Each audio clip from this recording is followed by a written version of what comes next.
Hello everyone, मैं Greeshma Singh digital platform 12th plus पर आप सभी का स्वागत करती हूं। तो आज हम life cycle of silk worm या रेशम कीट के जीवन चक्र के बारे में पढ़ने वाले हैं, जो कि ऑलमोस्ट एग्जाम में हर बार रिपीट होता है।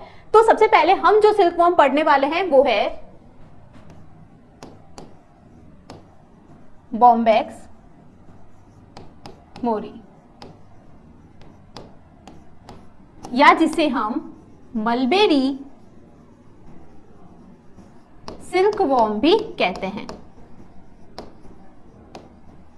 तो हम जिस सिल्क वॉर्म के या जिस रेशम कीट की जीवन चक्र के बारे में पढ़ने वाले हैं वो कौन सा है? बॉम्बैक्स मोरी, या जिसे हम मलबेरी सिल्क वॉर्म या उसे हम शहतूत रेशम कीट भी हिंदी में कहते हैं।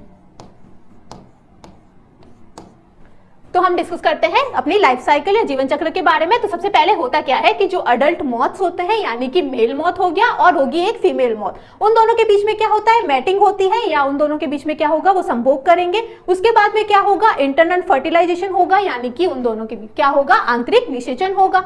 आंतरिक निषेचन के तुरंत बाद क्या करती है जो फीमेल है या जो मादा है वो अंडे देना प्रारंभ कर देती है, यानी कि वो एग लेइंग जो है वो स्टार्ट कर देती है, और वो अपने अंडे जो है कहां पर देती है? शहतूत की पत्तियों पर देती है।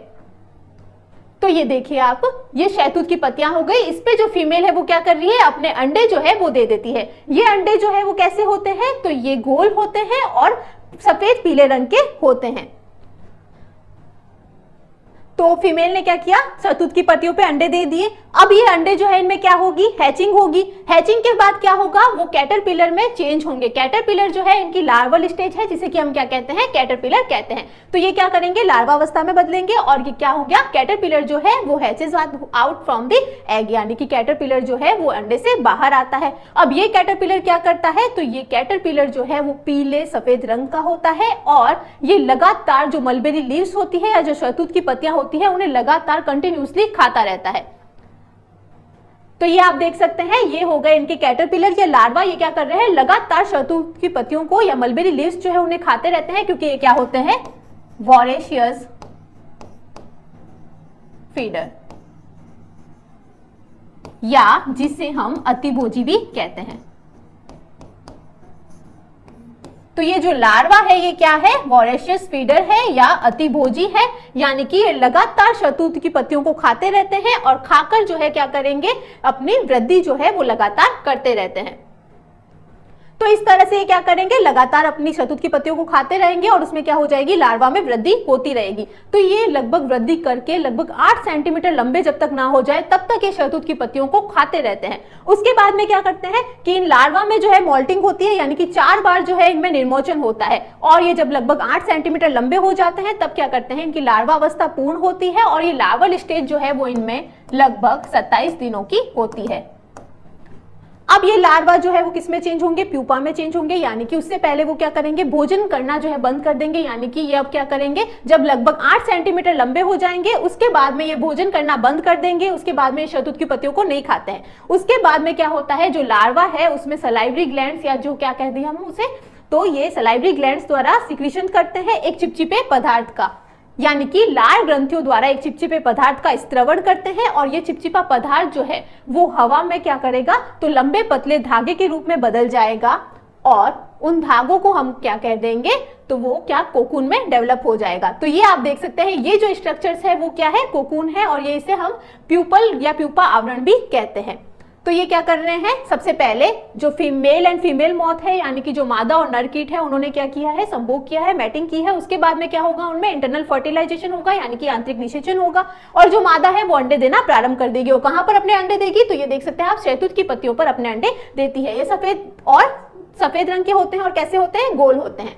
फिर ये अंडे जो है क्या करते हैं? इनसे लार्वा बाहर निकलता है। ये लार्वा मैंने आपको बताया है क्या करता है? कंटिन्यूअसली शहतूत की पत्तियों को, ये शहतूत की पत्तियां हो गई, इस पे फीड कर रहा है, और ये क्या है? वॉरेशियस फीडर है या अतिभोजी है। ये तब तक भोजन करता रहता है जब तक कि ये उचित वृद्धि जो है इसमें ना हो पाए या विकास जो है वो ना हो जाए, तब तक ये कंटिन्यूअसली उसको खाता रहता है। जब ये 8 सेंटीमीटर लंबा हो जाता है तब ये क्या करता है? शहतूत की पत्तियों को खाना बंद कर देता है, और फिर जो है क्या होगा? तो वो एक यानी कि सलाइवरी ग्लैंड्स द्वारा एक चिपचिपे पदार्थ का स्त्रवण करेगा, और जो कि हवा के माध्यम से क्या होंगे? लंबे पतले धागे के रूप में बदल जाएंगे। और वो क्या करेंगे? ये जो लंबे पतले धागे हैं ये लार्वा के चारों ओर एक धागे के रूप में लिपट जाएंगे और उससे हम क्या कह रहे हैं, कोकून कह रहे हैं। तो आप देख सकते हैं ये कोकून हो गया, ये इसमें क्या है, जो इसमें जो सिल्क है वो क्या हो रहा है, इसके चारों ओर लिपटा हुआ है, यानी कि जो रेशम है या सिल्क थ्रेड्स हो गए, रेशम के धागे हो गए, वो इसके चारों ओर लार्वा के लिपटे हुए रहेंगे, उसे हम क्या कह रहे हैं, कोकून कह रहे हैं। तो ये जो आप येलो स्ट्रक्चर्स देख रहे हैं वो क्या है, कोकून है। तो ये इसका हो गया कोकून। अब ये क्या होगा, इसमें जो है प्यूपा जो है वो विकसित होने लगेगा। तो ये हमारे हो गए लार्वल स्टेज। अब इसमें क्या हो गया, कैटरपिलर ने क्या किया, सिल्क थ्रेड्स या जो रेशम के धागे हैं वो अपने चारों ओर लपेट लिए हैं या लिपट गए हैं उससे, और उसके बाद जो है इसमें क्या होगा, प्यूपा डेवलप होगा। अब प्यूपा जो है किस में चेंज हो जाएगा, तो प्यूपा जो है मॉथ में चेंज हो जाएगा, यानी कि अडल्ट जो है उसमें डेवलप हो जाएगा। अब अडल्ट मॉथ जो है वो इसके कोकून के एक अंत पे एक कोने के द्वारा बाहर निकलता है।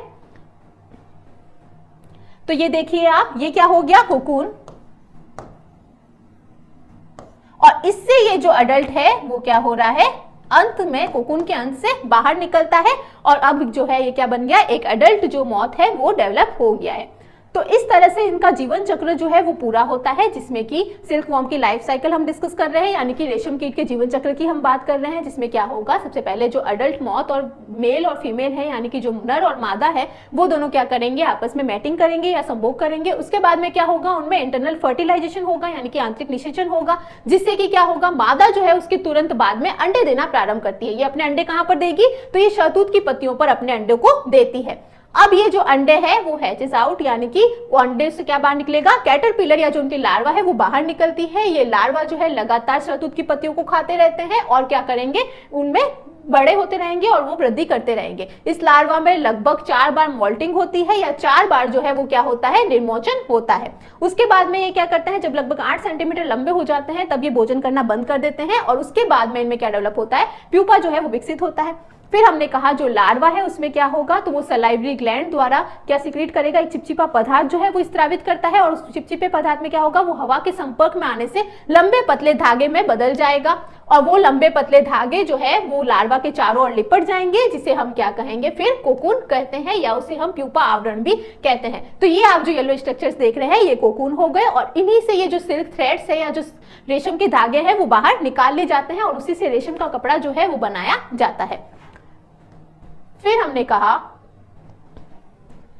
कि फिर क्या होगा, प्यूपा से अडल्ट जो है वो विकसित होने लगेगा, और उसके बाद में जो अडल्ट है वो इस तरह से प्यूपा यानी कोकून के अंत से एक छोर से बाहर निकलेगा, और अडल्ट जो है वो दोनों बाहर आ जाएंगे, और फिर से ये लाइफ साइकिल जो है या जीवन चक्र जो है इसी तरह चलता रहता है। और कोकून जो है उससे क्या होंगे, तो उससे जो रेशम के धागे हैं वो बाहर निकाल ले जाते हैं, और जिसका प्रयोग रेशम के कपड़ों में किया जाता है।